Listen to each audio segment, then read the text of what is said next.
Selamat datang di kelas statistika. Pada pertemuan kali ini kita akan belajar tentang penyajian data. Kita tahu bahwa ilmu statistika merupakan ilmu yang mempelajari tentang pengolahan data, analisis maupun interpretasi. Statistika banyak dipakai dalam berbagai bidang, misal dari bidang industri, pemasaran, kesehatan, perbankan, dan keuangan. Kali ini kita akan belajar mengenai penyajian data. Kalian siap? Mari kita mulai. Penyajian data statistik adalah metode-metode yang berkaitan dengan pengumpulan dan penyajian suatu kumpulan data sehingga memberikan informasi yang berguna.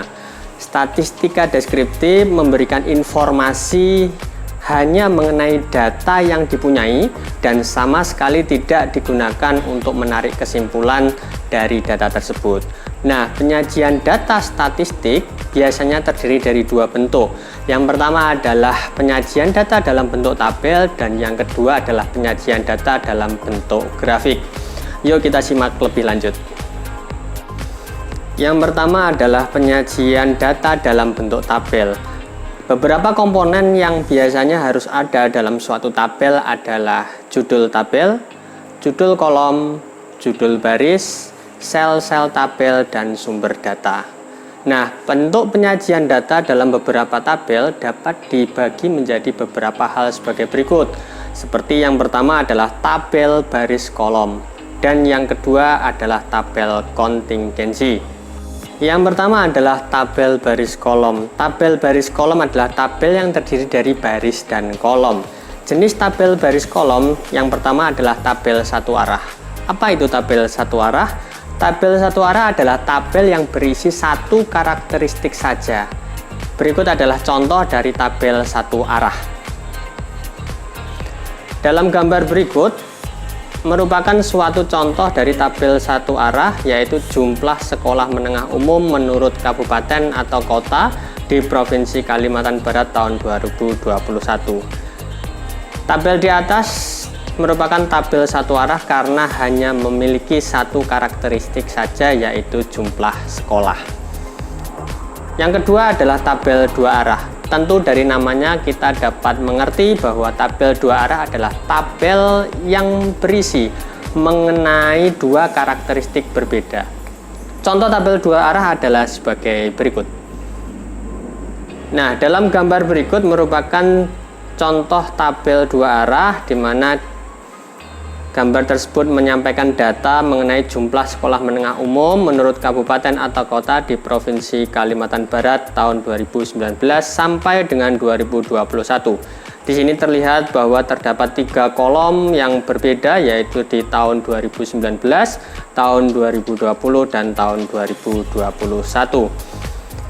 Tabel di atas disebut sebagai tabel dua arah karena terdiri dari dua karakteristik, yaitu jumlah sekolah dan tahun. Kemudian yang ketiga adalah tabel tiga arah. Tabel tiga arah adalah tabel yang berisi mengenai tiga karakteristik yang berbeda. Contoh dari tabel tiga arah adalah sebagai berikut. Gambar di atas merupakan contoh tabel tiga arah, yaitu diambil dari data jumlah sekolah baik SD, SMP, SMA, swasta, dan negeri di Kalimantan Barat tahun 2021. Terlihat bahwa terdapat 6 kolom yang berbeda dari masing-masing tingkatannya. Sekolah SD ada dibagi menjadi 2, yaitu negeri dan swasta, SMP dan SMA juga demikian. Tabel di atas disebut sebagai tabel tiga arah karena terdiri dari 3 karakteristik, yaitu sekolah, tingkat sekolah, dan status sekolah. Yang kedua adalah tabel kontingensi. Tabel kontingensi merupakan tabel baris kolom yang memiliki karakteristik sendiri, yaitu penyajian data dengan 2 faktor dan 2 variabel. Setiap variabelnya terdiri dari beberapa kategori, bisa dalam bentuk baris, kolom, dan total. Data yang memiliki 2 variabel dengan variabel yang satu terdiri dari B kategori dan lainnya terdiri dari K kategori, sehingga dapat dibuat tabel kontingensi berukuran B kali K dengan B menyatakan baris dan K menyatakan kolom.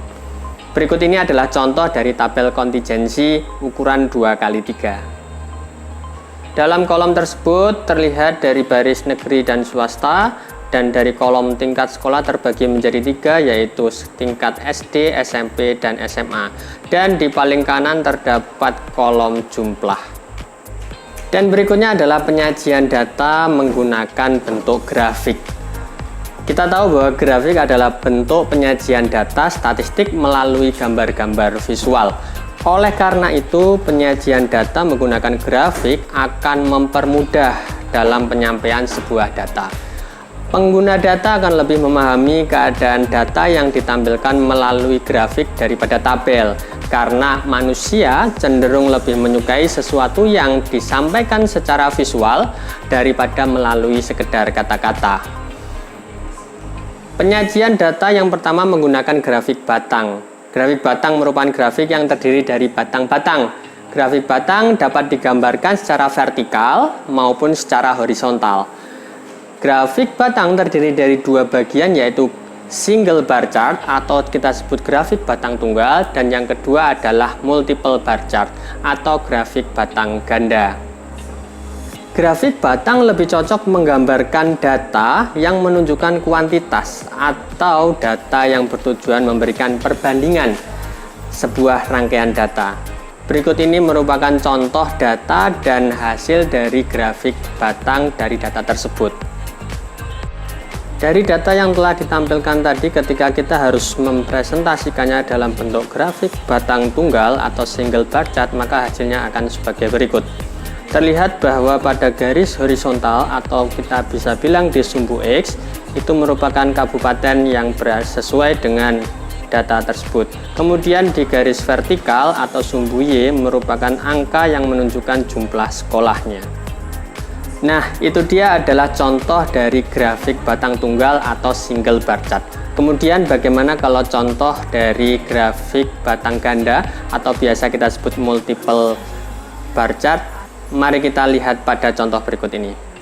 Berikut ini merupakan suatu contoh data yang akan kita gunakan untuk dipresentasikan dalam bentuk grafik batang ganda. Terlihat perbedaan dengan data sebelumnya bahwa di bagian kolom terdapat 3 kolom, yaitu kolom tahun di tahun 2019, 2020, dan 2021. Lalu ketika data tersebut harus dipresentasikan dalam multiple bar chart, maka tampilannya akan sebagai berikut. Grafik ini merupakan suatu multiple bar chart atau grafik batang ganda.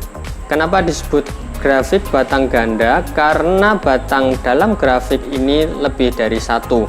Terlihat dalam grafik tersebut terdapat 3 batang, yaitu dari Kabupaten Landak misalkan itu di tahun 2019, 2020, dan 2021. Kemudian sampai dengan di Kota Pontianak juga sama, yaitu dari tahun 2019, 2020, 2021. Nah, itu adalah contoh dari grafik batang ganda atau biasa kita sebut multiple bar chart. Yuk kita lanjut di pembahasan selanjutnya. Penyajian data dalam bentuk grafik yang kedua menggunakan grafik garis. Grafik garis adalah grafik yang posisi titik-titiknya dihubungkan dengan garis-garis. Garis dibuat dengan 2 sumbu, yaitu sumbu X yang menunjukkan bilangan yang bersifat tetap seperti tahun, ukuran, dan lain sebagainya. Sementara pada sumbu Y ditetapkan sebagai bilangan yang sifatnya dapat berubah-ubah seperti jumlah, harga, dan lain sebagainya. Biasanya grafik garis digunakan untuk melihat perkembangan suatu data dari waktu ke waktu. Misalnya perkembangan harga emas setiap hari, perkembangan inflasi setiap bulan, dan lain sebagainya. Berikut disajikan contoh grafik garis dengan data jumlah SMA pada 4 kabupaten di Kalimantan Barat tahun 2019 dan 2021. Yuk kita lihat. Pada gambar tersebut kita dapat melihat suatu grafik garis yang terdiri dari tahun 2019, 2020, 2021 di sumbu X-nya, dan di sumbu Y-nya merupakan suatu angka yang berisikan jumlah SMA. Kita melihat dari Kabupaten Landak yang berwarna biru, maka kalau dilihat di grafik garis tersebut, maka Kabupaten Landak memiliki garis yang landai. Dan itu juga terjadi pada 2 kabupaten lainnya. Lain halnya dengan Kota Pontianak. Di Kota Pontianak terlihat bahwa grafik garisnya meningkat dari tahun 2019, 2020, dan 2021. Nah, itu adalah grafik garis dari data yang diberikan dalam contoh kasus ini. Nah, penyajian data selanjutnya adalah menggunakan grafik lingkaran. Grafik lingkaran merupakan sebuah grafik yang berbentuk lingkaran yang dibagi-bagi menjadi beberapa irisan. Umumnya digunakan untuk menyajikan data dalam bentuk persentase. Untuk membuat grafik lingkaran, gambarkan sebuah lingkaran, kemudian bagi menjadi beberapa sektor. Tiap sektor berisi kategori data yang terlebih dahulu diubah ke dalam format derajat. Dianjurkan titik pembagian mulai dari titik tertinggi lingkaran. Dalam gambar tersebut kita dapat melihat suatu data jumlah SMA pada 4 kabupaten di Kalimantan Barat tahun 2019 tahun 2021. Nah, dari data tersebut kita harus merubahnya terlebih dahulu menjadi bentuk persentase. Setelah kita bisa merubah dalam bentuk persentase, maka kita akan merubahnya menjadi dalam bentuk derajat supaya memudahkan dalam menggambar grafik lingkaran. Ketika data tersebut ditampilkan dalam bentuk grafik lingkaran, maka tampilan grafik lingkarannya akan seperti berikut ini. Dari gambar tersebut kita tahu bahwa Kabupaten Landak berwarna biru memiliki persentase 32%. Kemudian Kabupaten Bengkayang yang berwarna orange memiliki persentase 21%. Kabupaten Mempawah yang berwarna abu-abu memiliki persentase 9%. Dan Kota Pontianak memiliki persentase terbesar yaitu 38% di dalam warna kuning. Nah, itu dia adalah contoh dari grafik lingkaran. Jadi tentunya kita dapat dengan mudah membuat grafik lingkaran setelah merubahnya menjadi persentase dan derajat. Penyajian data selanjutnya adalah menggunakan scatter plot. Scatter plot adalah kumpulan data yang terdiri atas dua variabel yang dapat dibuat dalam sumbu koordinat yang merupakan kumpulan titik-titik yang terpencar dan garis penghubung antara titik-titik dihilangkan. Tujuannya untuk melihat pola hubungan antara dua variabel tersebut, apakah linear, non-linear, atau mungkin malah tidak berhubungan sama sekali. Bagaimana cara membuat scatter plot? Yuk simak pembahasan berikut ini. Langkah-langkah pembuatan scatter plot yaitu yang pertama adalah kumpulkan pasangan data X dan Y. Yang kedua, tentukan nilai maksimum dan nilai minimum untuk kedua variabel X dan Y. Yang ketiga, tetapkan skala pada sumbu X dan sumbu Y. Yang keempat, yuk buat scatter plotnya. Berikut ini adalah contoh data yang digunakan untuk membuat scatter plot. Terdapat data berupa nilai membaca dan berhitung dari 20 siswa. Dari data tersebut kita dapat menampilkannya dalam bentuk scatter plot seperti gambar berikut ini. Jadi scatter plot merupakan suatu kumpulan titik-titik yang membentuk suatu pola tertentu. Hubungan yang membentuk suatu garis lurus biasa disebut dengan hubungan linear. Hubungan linear itu sendiri terbagi menjadi dua, yaitu hubungan linear yang positif dan ada hubungan linear yang negatif. Yuk kita simak lebih lanjut. Dalam gambar tersebut kita tahu bahwa terdapat garis lurus dari sebelah kiri bawah menuju ke arah kanan atas. Perhatikan gambar berikut ini. Jika plot yang terjadi pada gambar tersebut, maka variabel 1 dan variabel 2 menunjukkan hubungan yang positif. Peningkatan yang terjadi pada variabel 1 juga diikuti peningkatan pada variabel 2. Dan jika variabel 1 mengalami penurunan, variabel 2 juga mengalami penurunan. Dengan adanya garis seperti ini, maka kita akan tahu hubungan dalam scatter plot tersebut adalah hubungan yang positif. Perhatikan gambar berikut ini. Jika dilihat dari gambar tersebut, maka kita tahu terdapat garis lurus yang menuju ke arah bawah. Jika plot yang terjadi pada gambar tersebut, maka variabel 1 dan variabel 2 menunjukkan hubungan yang negatif. Peningkatan yang terjadi pada variabel 1 diikuti penurunan oleh variabel 2, dan jika variabel 1 mengalami penurunan, variabel 2 akan mengalami peningkatan. Dari gambar tersebut kita tahu bahwa ketika garisnya adalah turun, maka menunjukkan hubungan yang negatif. Penyajian data selanjutnya adalah menggunakan histogram dan poligon frekuensi. Apa itu histogram? Histogram adalah suatu daftar distribusi frekuensi yang disajikan dalam bentuk grafik yang dibangun oleh persegi panjang dengan lebar yang sama dan berhimpit. Dari sebuah histogram, kita dapat membuat suatu poligon frekuensi yang merupakan garis-garis patah yang menghubungkan suatu titik tengah atas persegi panjang histogram itu sendiri. Antara grafik batang dan histogram memiliki definisi yang berbeda. Memang terlihat sama antara grafik batang dengan histogram, namun itu sebenarnya berbeda. Grafik batang adalah representasi visual dari data yang menggunakan batang untuk membandingkan beberapa kategori data. Sedangkan histogram merupakan visualisasi tabel yang berupa batang-batang dengan ukuran sesuai dengan jumlah numerik tertentu. Dari sini kita bisa memahami bahwa grafik batang lebih fokus untuk membandingkan kategori data di dalamnya, sedangkan histogram lebih ke arah visualisasi data sesuai jumlah angkanya. Bagaimana cara membuat histogram? Yuk kita lanjut ke pembahasan berikutnya. Langkah-langkah dalam membuat histogram dan poligon sebagai berikut. Yang pertama, buatlah sumbu horizontal dan sumbu vertikal yang saling berpotongan, sumbu X dan sumbu Y. Kemudian yang kedua, untuk membuat histogram, gambarkan batang-batang kelas interval sesuai dengan frekuensi pada sumbu horizontal dan sumbu vertikal. Yang ketiga, untuk membuat garis poligon, tentukan titik tengah tiap kelas dan hubungkan nilai titik tengah sesuai dengan nilai frekuensinya.